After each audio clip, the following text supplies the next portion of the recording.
You ready for me to proceed? We are so ready for you to proceed. Yep. Okay. I'm Michael Bridges. I'm with the Dobson Law Group in Greenville, Carolina. Our office is located at 220 Howell Street, Howe, no L's, and zip code 29601. Our phone number is 864-271-8171, just in case you have any other private questions that you want to ask. But my first thought is discuss special needs trust. And one of the first questions would be, why would you ever want to do a special needs trust? Well, the primary reason what people are trying to achieve is to provide assets for a child and protect those assets and have someone manage those assets and make distributions just like any other trust.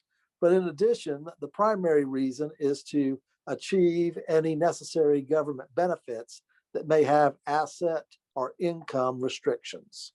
So that's the primary driver as to why someone would want to obtain a special needs trust, is to obtain these government benefits and also augment the child's available resources so that they can achieve anything that they need to ultimately achieve all of their goals and desires and be the individual who their parents and they desire to be. So the purpose is try to obtain the government benefits and then augment those benefits with your own private funds and resources. It's very important to know that there are, at least for government and other legal reasons, there are two types of special needs trusts, and they're viewed somewhat differently by the government. There's a special needs trust that is created by the individual's funds, and these are called first party or self-settled special needs trusts. This is typically the case where a child receives money from a settlement, in other words, a personal injury settlement through a lawsuit or some other form of action, and the funds are, because of the child's injury, are assets that belong to the child. That's probably one of the primary means of where a child gets these assets. Another source is through a gift or through an inheritance. Either the child receives a gift and then subsequently gets some type of injury or accident and needs government benefits to augment their lifestyle or purpose, or the child receives an inheritance. And that typically comes from a parent or a grandparent, or sometimes even it could come from an aunt and uncle or some other means. Mm-hmm. The restrictions for a first party special needs trust are more extensive. The person, of course, has to be disabled, and generally that's defined according to the Social Security definition of disability. They also have to be under age 65. So they have to be under 65 and be disabled. And there is also a payback requirement for a first party special needs trust. What this fundamentally requires is that upon the end of the disabled individual's life, any funds expended by Medicaid have to be repaid back to Medicaid, and they are very high on the standard of payment. Fortunately, they only have to be paid back at either death or termination of the trust. So those are the basic requirements of a first party special needs trust. And because of those requirements, particularly the payback provision, if there's any way to avoid the first party special needs trust, you need to try to avoid that. So I always recommend people coming into me, if they have someone in their lives that is very important to them, that they want to give them resources of some kind of another, I always encourage them to set up their own special needs trust instead of directing it to the beneficiary. Because what often happens is, if the individual receives those funds, then immediate terror goes up in whoever is helping that disabled individual, because they often lose their government benefits unless something is done immediately. And often we have to jump in that case and have to quickly establish a first party special needs trust. There are limitations on who can establish a first party special needs trust. For years, the law stated that the individual could not establish a first party special needs trust. It had to be established by a guardian, a conservator, a parent or by the court. And often it took a while before the court could establish one. So if I had someone who had no available parents or they did not have a guardian or conservator, then there was going to be a court requirement for involvement. And that, of course, required, some petitions and often a little bit of elaborate procedure to get that accomplished. But fortunately, just 2 or 3 years ago, they allowed an individual to establish their own special needs trust. Now, the person would still have to be mentally competent, but there are several thousand of people who are maybe defined to be disabled, but still have the requisite capacity or the mental ability to establish a special needs trust. So you still would have to be, have the requisite mental capacity to establish any type of trust. But just because you might be physically disabled, but not have a mental impairment. So just because you have that physical disability, that does not stop you from establishing your own special needs trust. So that has created a lot of ease and simplicity in allowing people to establish their own special needs trust, particularly people who had no parents involved in the matter. So those are the basic rules for a first party special needs trust.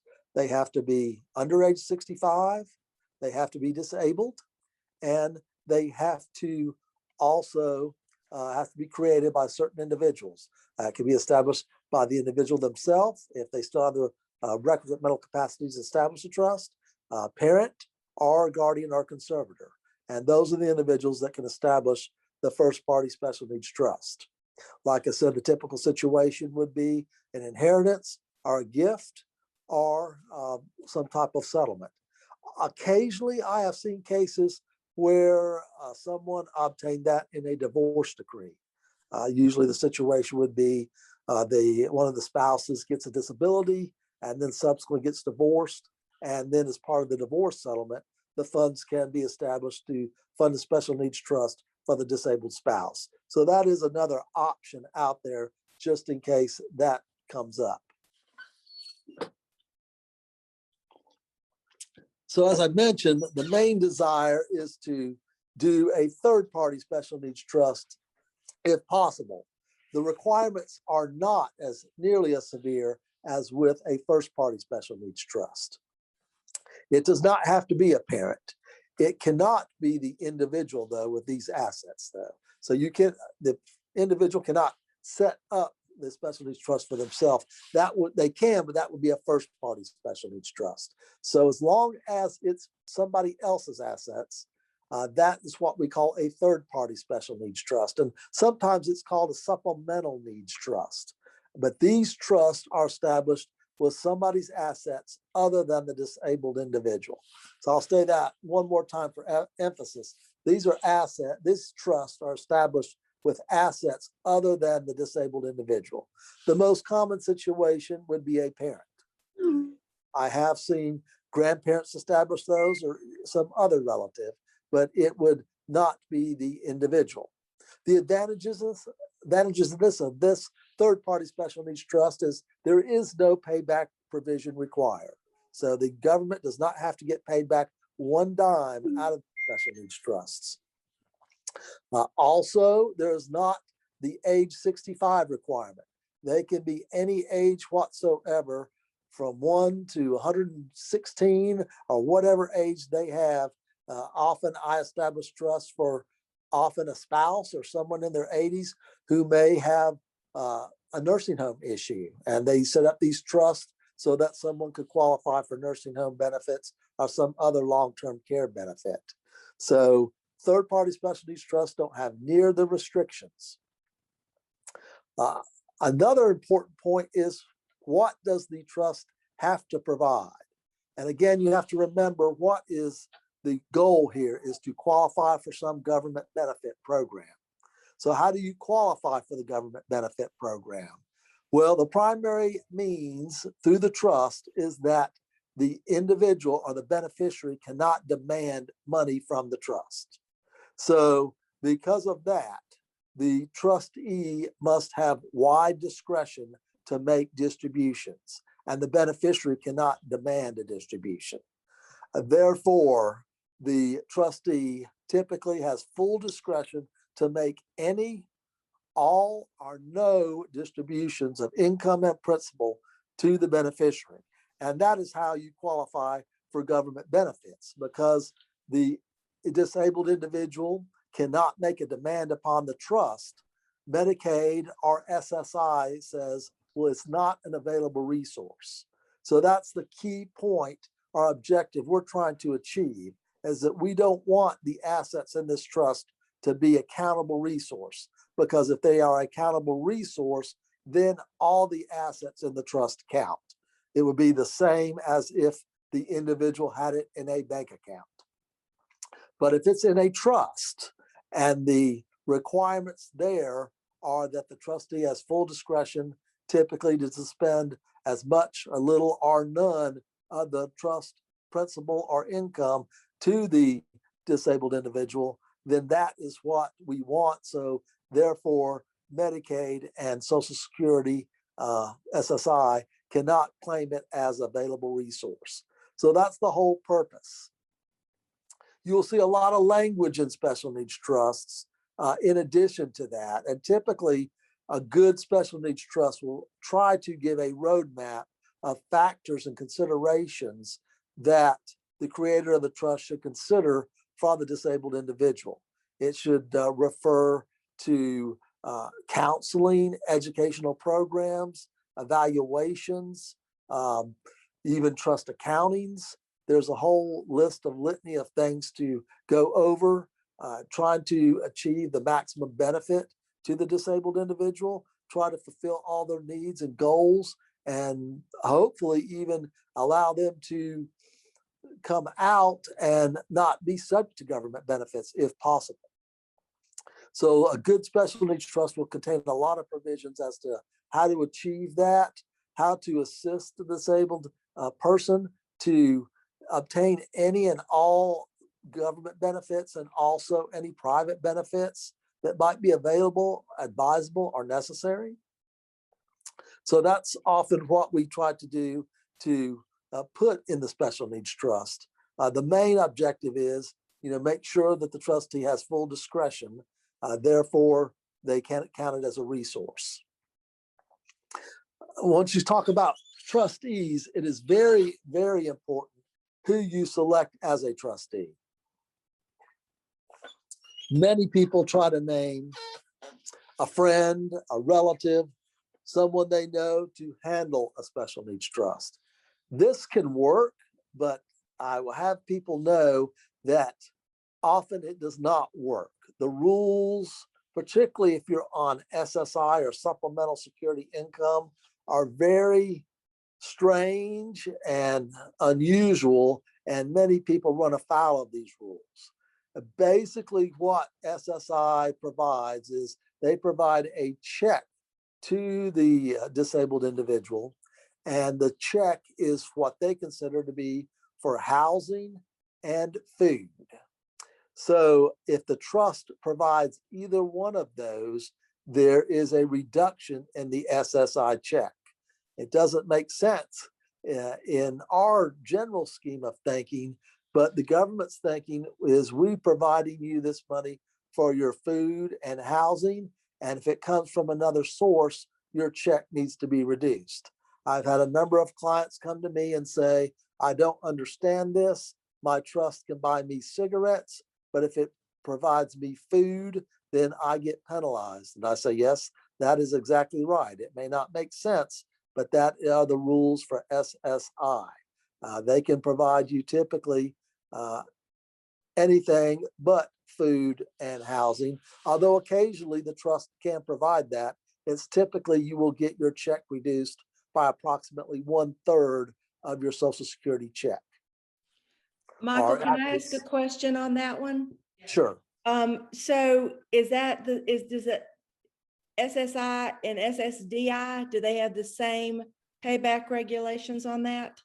Well, the special needs trust would have that if Medicaid has spent money. There are two different disability programs. Mhm. SSI has the restrictions. So if you are on SSI and if you get cash, which is I'll get into that, but a trustee should never distribute cash to the person receiving SSI, because that reduces the benefit generally dollar for dollar. If they provide food or housing, in other words, if they pay for food or housing, then in general, the SSI check gets reduced 1/3. If the individual, instead of SSI, is receiving SSDI, or Social Security Disability Income, there are no restrictions on food or housing, or even if they get money, cash money. So ideally, if you can get someone an SSDI, that is more advantageous. The big benefit for SSI, however, is that is your ticket to Medicaid, at least in South Carolina. If you qualify for SSI, you will automatically immediately get Medicaid, which for a lot of people, particularly before Obamacare came out, that was really the only source of health insurance because of all the pre-existing requirements. And I don't know if you remember, just a few years ago, if you would try to get a private insurance policy, they would run a list, and if you had any type of pre-existing condition, you would get denied for insurance. So many people had to either get into a group insurance program where they were guaranteed to be able to get insurance through the group, or they would have to go on Medicaid. So SSDI does provide Medicare, but it's delayed.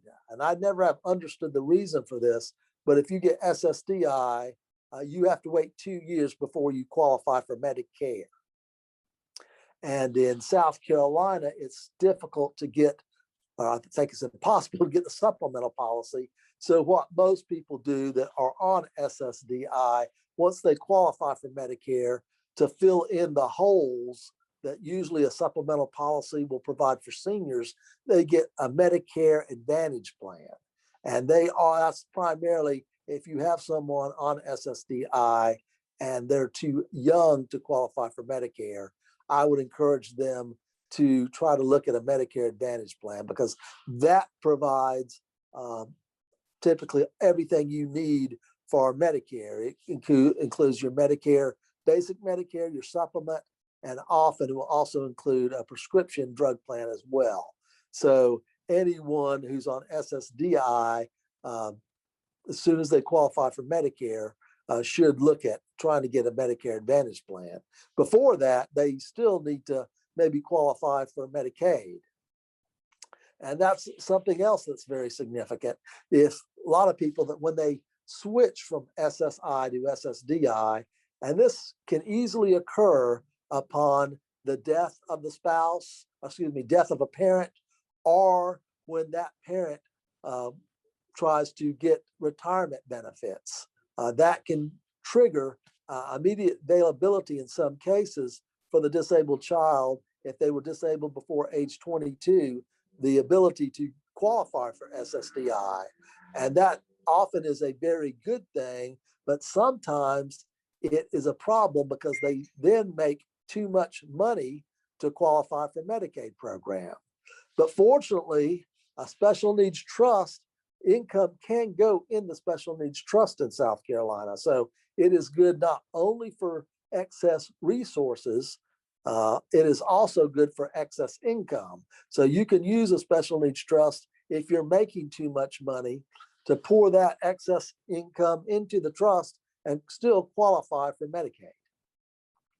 But SSI and SSDI are very important aspects. In general, SSDI is more advantageous because of the benefit of not having to deal with the food and housing requirements that could reduce your 1/3 reduction, or you don't have to worry so much with the cash payment that can reduce the benefit, but you still have to be aware of the rules of Medicaid, and that could challenge you to go over the Medicaid limit. If they're also on Medicaid, sometimes, and often is the case, if the income does not go into special needs trust, that could cause them to lose Medicaid benefits. So always be careful, and I always worry a little bit whenever a parent either passes away and the child qualifies for survivor benefits under Social Security, which the child would get Social Security disability in that case, or if the parent qualifies for retirement benefits, makes the application, then that can allow the child to get Social Security disability benefits, and that may have a negative reaction on their Medicaid eligibility. So just be aware of that issue.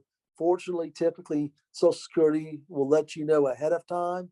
And if you have not created a special needs trust for the disabled individual, they need to do so. And this would be the case since it is the disabled individual's funds. You would possibly need a first party special needs trust. Again, the first party is if it is the disabled individual's funds and not someone else's funds. So often I have the situation where I have two trusts for an individual.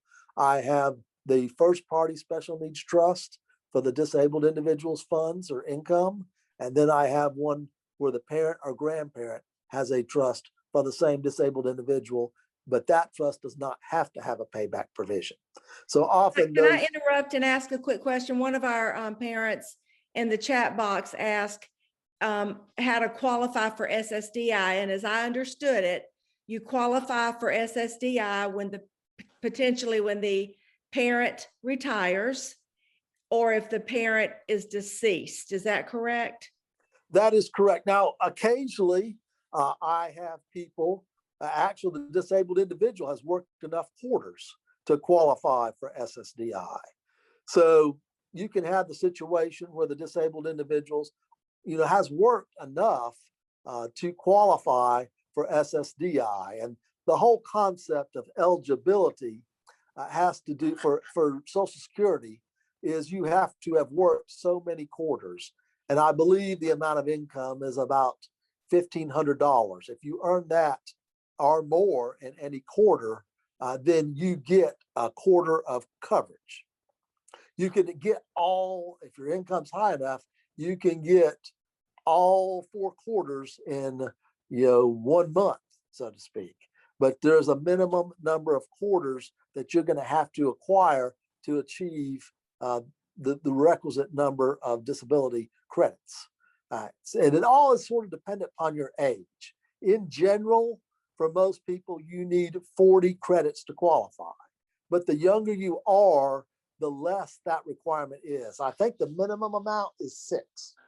So you can have the disabled individual qualify for SSDI. And usually that's the first thing I look at. It says, is it possible, looking at the individual's past, is it worth trying to apply for SSDI? And occasionally I have people that they didn't think they would qualify, but actually they could due to their work. But if that is not a possibility, and then another thing I got to mention, you got to be careful because if you are on SSDI, if you continue to work, you got to be a little bit careful you don't earn too much money. The government does allow you to earn a certain amount, but if you go too much, you can lose your benefits because the government's going to say, well, if you're able to work this amount and earn this amount of funds on your own, then you're not disabled. So that's another important point. So I encourage people to work, but don't get into the sense of, burning yourself out really above and beyond what the person's capable of, because you can lose all your government benefits that way and may lose your SSDI. But SSDI is very favorable. Probably the biggest negative, as I mentioned, is you might make too much income. And in that case, you may need to look at special needs trust again to pour the excess income over to still maintain your Medicaid eligibility. But once we've looked at the individual's determination, whether they apply or not, and most typically haven't earned enough quarters of coverage, then you look at the parent and say, all right, is there available benefit through survivorship benefits? And that is when the parent passes away or a parent passes away, or if the parent gets retirement benefits through Social Security, or sometimes the parent gets disabled. And that can also trigger a benefit for this disabled child. Again, they have to have the disability before age 22, and that has to be determined. But if that occurs, then these are the ways that the disabled individual can qualify for SSDI instead of SSI. Like I said, the biggest benefit for SSI is that automatically qualifies you for Medicaid, but the trigger is with SSDI, you don't have all the arcane issues with food and shelter. And I guess the reduction is generally called in-kind and support and maintenance, which means if someone else is funding your food and shelter, they're going to reduce your benefit 1/3, which may not mean that much because typically a check is $800. So $200 or $300 may not matter that much. It may, for most people, what they're really trying to achieve is Medicaid. So $200 or $300 may not matter, but it could. So these are all factors to consider. Any other questions on SSI or SSDI? How does being in an assisted living facility affect all of this? If you have a special needs trust for your family member and they're going into an assisted living facility, is that this? I mean, I know that's housing, but it's because it's assisted living housing. Is that considered in any way different than regular housing? It would still be considered if the trust paid for the assisted living, then that would be in-kind and support maintenance. So that would reduce the SSI check. Thank you. If so, what the idea would be, if possible, is, and usually this is not possible because the assisted living centers charge too much. It is, if it's possible, you would pay out of the disabled individual's check the food and housing, and then you get the full amount that way. But typically, most assisted living centers are $1,300 at a minimum, or more, usually much more. So usually that's not really a realistic possibility. But often we have the situation where the disabled child is at home. And if the parents are providing free of charge the food and housing, then again, SSI will cut you back 1/3. So the way to get around that is just charge the disabled child rent. And that comes out of their Social Security check. And therefore they still get their full check amount because they're paying for their own food and housing. So it can work well at a home environment, but the assisted living environment presents a lot of issues because just due to the high cost of care that's going to be involved in an assisted living center. Any other questions regarding that? Okay. I have a question. Yes. Oh, yeah. On SSI, so for a disabled child, when does the child start receiving SSI, or is that something you have to apply for? That is something you have to apply for. If the child is under age 18, it is looked at a family picture. They will look at the entire family's assets and benefits and determine whether the child qualifies for that. After age 18, the child stands on his or her own. So at that point in time, often a child will come off TEFRA Medicaid, and what should happen is the child should try to apply for SSI on their own at that point in time with the parent's assistance, of course. And there is a form you can contact the Social Security Administration. They will go out and make the disability determination. They will analyze the assets, income, and resources. And if the child qualifies, then therefore they will get SSI and get Medicaid. But that is a separate application process. Occasionally I'll see some people, a child under age 18 with SSI, but in that situation, they look at the entire family's assets and income. So usually I don't see a whole lot of that. I've just had one or two occasions to see where a child under age 18 received it.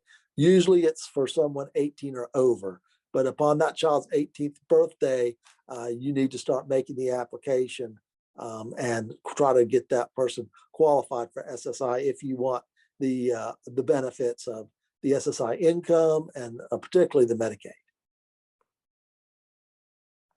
Thank you. Good. I mentioned the trustee. That it's very important who you select as trustee. The rules are complicated.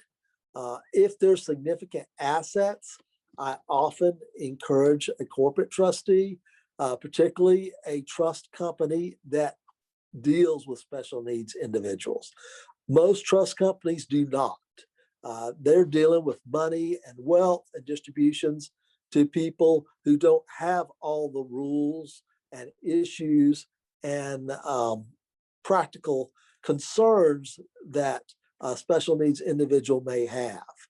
So you need someone who, a trust company or individual who knows these rules and knows that they should not write a check to the beneficiary, that knows that there may be a huge problem if they pay for food or housing, and just, really knows not only the financial aspect and the distribution aspect, but knows this whole area of law concerning government benefits.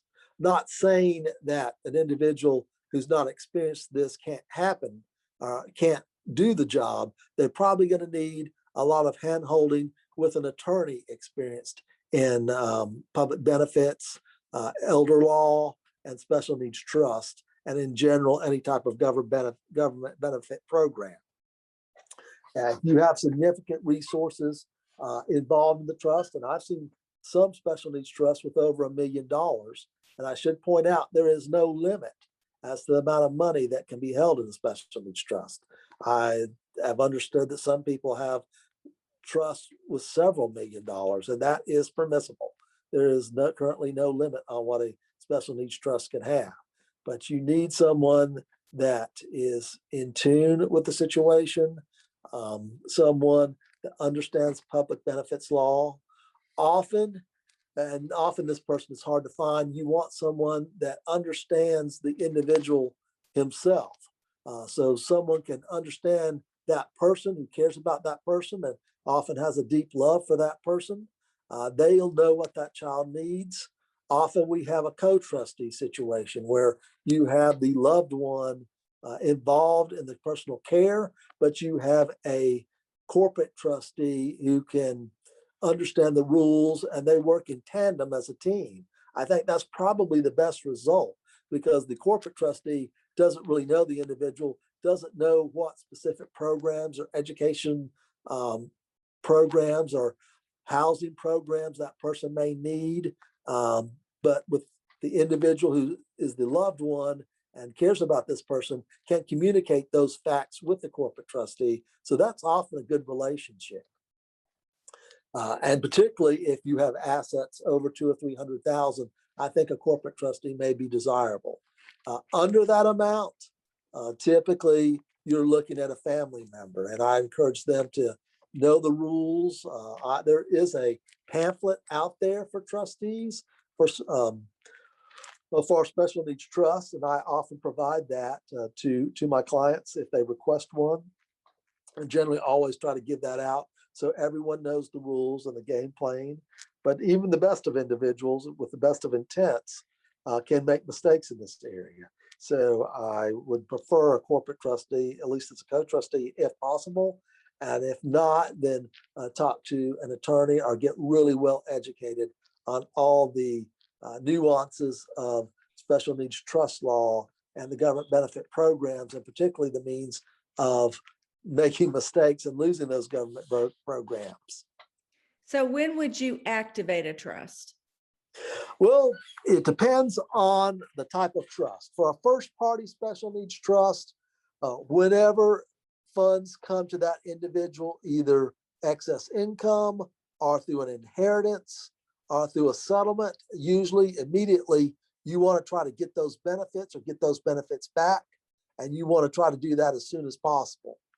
For a third party special needs trust, often I will do what I call a shell third-party special needs trust, where basically we just set up the trust, only fund it with $10 and make it revocable.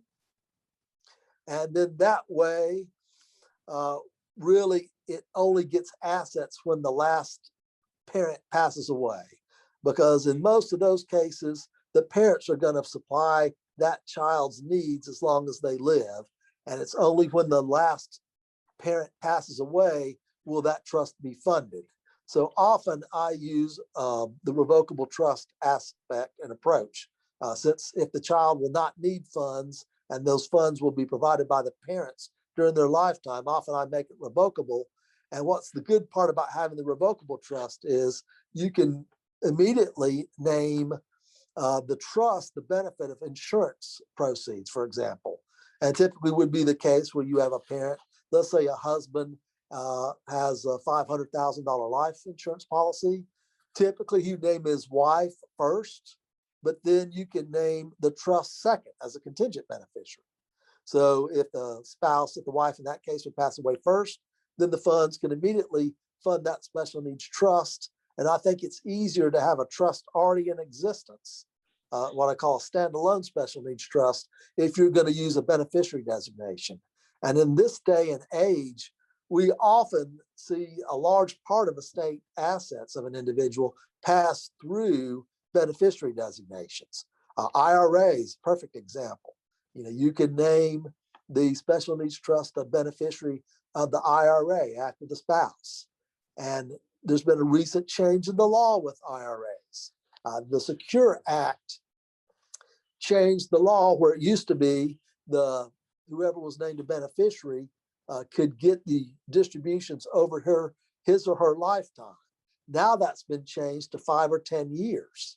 But if that individual is disabled, those benefits can be paid over the disabled individual's lifetime. So now we used to run away from naming the special needs trust as the beneficiary of retirement assets. Now it's become, in many cases, advantageous to provide for retirement benefits through a special needs trust, because if it's drafted properly, that can last through the disabled child's lifetime and can take slower distributions out and can be used for a long pending term so that income tax deferral can be achieved. So I always think about naming the beneficiary through life insurance. You can name it through a bank account or even through a retirement account or even non-retirement assets, just a standard brokerage account. There's a number of ways of naming the trust the beneficiary, or often, most of the cases, it's going to be a contingent beneficiary, because most people are going to provide for their spouse first. And then the special needs trust can be typically one of several beneficiaries, depending on what the parents do. Often, let's say if they have 3 children, they will give 2 of the children's distributions outright, but the special needs individual, they will name that trust the beneficiary of those funds. But I like having that trust already set up because it makes it easy on the beneficiary form to say who gets the funds. So when do you make it irrevocable? At that point in time, the trust in its terms will say when both parents pass away, it becomes irrevocable or irrevocable. And sometimes I go ahead and, depending on the circumstances, go ahead and make it irrevocable, depending if the people want to fund the trust. Anytime money, typically significant money, goes in the trust, that makes it irrevocable. Like I said, for a lot of people, they say, well, I'm not really going to fund this until my spouse passes away and I pass away. Then I think for those people, the revocable trust option is probably the best option. If they're going to go ahead and fund it, I usually make the special needs trust, third-party special needs trust, irrevocable. The first party special needs trust always have to be irrevocable from the beginning. Okay. That's not what we have. Okay. Any other questions concerning that? Well, just got. There is one question that's come up. Okay. Hold on one second. Let me pull that up. it just says, how early in a child's life should a special needs trust be created? In my mind, as soon as you think the child has a significant impairment that may require them to achieve government benefits, I would recommend setting up a special needs trust. One of the beauties about the special needs trust is, let's say in the future, the child doesn't have the disability or it is just a mild impairment. The good thing about the special needs trust is it is in the discretion of the trustee to make principal distributions or income distributions. And what the trustee can do is just terminate it, give it all to the beneficiary if they think that the impairment is not significant and the child can achieve whatever he or she needs to do on his own. So it's easy to terminate a special needs trust. Basically, the trustee can just write a check. Now, you would never want to do that unless the disability is really no longer there. But if it does disappear, and thank to God, hopefully it will, then you can terminate it and give it to the child and they can move on. You don't have to continue this for the lifetime of the child. Michael, how do you see this working with the ABLE accounts? ABLE account is another useful tool. Usually there's one huge benefit of the ABLE account, and that is that the ABLE account provides food and maintenance. That does not reduce the SSI. So often we use a special needs trust in tandem with an ABLE account. So often the special needs trust can give money to the ABLE account, or the child can give money to the ABLE account. Typically, we don't have the parent do that, and I'll get into that in a little bit, but often we have those work together. The biggest problem with the ABLE account is twofold. Number one is the limit per year on an ABLE account is only $15,000. So if you have typically a due to a disability settlement or personal injury, in most cases, that's going to go way over 15,000. Or if you have an inheritance, unless it's really small, that's going to blow the 15,000 requirement. So in those two situations, it's not going to work too well. I usually see the ABLE account work best, other than the situation where we're using the ABLE account to fund the food and shelter, which is always a good idea. Usually it is the case where you have a disabled individual who still has the ability to work and earn a little bit of money.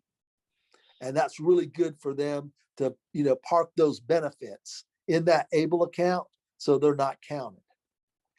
But there's an age requirement. They have to be disabled under age 25. I understand there's legislation to change that and make it older.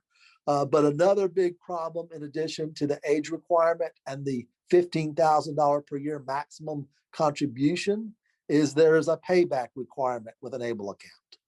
So I often, recommend to parents that I would probably look at a third-party special needs trust first, because that does not have to have a payback requirement. So if you put, or plan to put money in a third-party special needs trust, those funds will never have to be paid back to the government. Whereas all the funds in the ABLE account, to the extent the government's made payments, they're sort of like treated like a first-party special needs trust. So I often use both in tandem, but I usually don't like to get the ABLE account with a whole lot of money. I usually try to spend that first because you're going to have that payback requirement. So the main objective, I would try to use the third-party special needs trust. And one way I often do that is have an account, let's say a brokerage account, keep that in the parent's name and have it where it goes immediately to the other parent upon the death of the first parent to die. And then when the first parent passes away, have the third-party special needs trust name the beneficiary. And that way, instead of funding the trust during lifetime, you achieve a stepped up basis for income tax purposes. And what I mean by that is, let's say you buy $10,000 worth of stock today, and let's say when both parents pass away, it's worth $100,000. The government, at least right now, would allow that basis to go from 10,000 to 100,000 if it's in the parent's name. And that way, when it goes to the Child Special Needs Trust, they can sell that stock and be no income tax whatsoever. On the other hand, if you were to go ahead and put that money in a special needs trust, you would still have that $10,000 basis. So that could generate taxable income. So that's one way I use the revocable trust option, is still have it in the parent's name, understanding and realizing it's ultimately going to go to the special needs trust, but I keep it in the parents' names until both of them pass away, and then have that revocable special needs trust the beneficiary. And then when the last parent passes away and the trust is funded, you get an incredible income tax advantage through the stepped up basis, and you're able to further avoid taxes and benefit the child even more so. Can I have a clarification question? Sure. So what's my question? Oh, so when someone has a special needs trust, you mentioned earlier about a trust. Is it a trust fund that you have to set up? Well, you set up a trust, and the trust is basically like a contract between the creator of the trust and the trustee, and it will provide all the terms in the trust. There's several different types of trusts, and they use them for spouses, for children, for all sorts of reasons. But the special needs trust is a unique type of trust, primarily designed to achieve government benefits. But it's still a trust. And I guess the determination of when you choose to fund that, it depends on the circumstances. As soon as significant money goes into a special needs trust, it needs to be irrevocable. If you're only going to use it as a shell trust, fund it with $10 and then really fund it when both spouses die, then it can be revocable until that moment when the trust is funded. So property is also put into the trust? You can pretty much put anything in it, as long as it's assets. I've seen houses put in it. I've seen real estate used. Occasionally, I've seen family limited partnership interests put in a special needs trust. Usually, I think one of the best benefits is life insurance proceeds, because it's cash money and typically non-taxable. Now, the income, of course, as it grows, will be subject to tax. But I think a good way of providing is through insurance. You can name, like I said, the trust, the beneficiary of an IRA or 401k or other plan. But there's numerous ways of funding the special needs trust. Thank you, Michael. This has been very informative. We truly appreciate your taking the time to do this. Yeah, thank you so much. And if anyone has any other questions, I'll be glad to take those and sit down and meet with you. And I've known I've thrown a lot at you, because this area of law can be somewhat complicated.